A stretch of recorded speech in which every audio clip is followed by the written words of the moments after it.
अस्सलामुअलैकुम सामीन। 3 जुमादुल ऊला की तारीख शुरू हो चुकी है, 27 नवंबर है।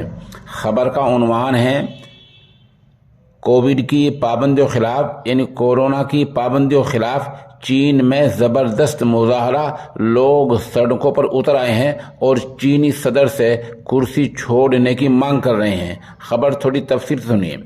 चीन में सख्त कोविड पाबंदियों के ख़िलाफ़ आज लोगों ने बड़ा प्रदर्शन और ज़बरदस्त मुजाहरा किया है। बड़ी तादाद में लोग सड़कों पर उतर आए हैं और वहां के सदर जिनपिंग से कुर्सी छोड़ने की मांग कर रहे हैं।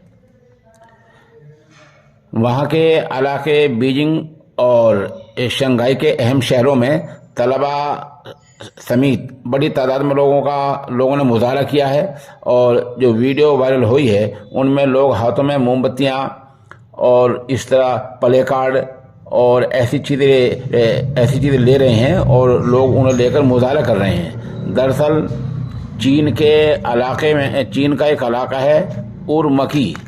वहाँ देर रात एक इमारत में आग लग गई है और इमारत में आग लगने से 10 आदमियों की मौत हो गई है।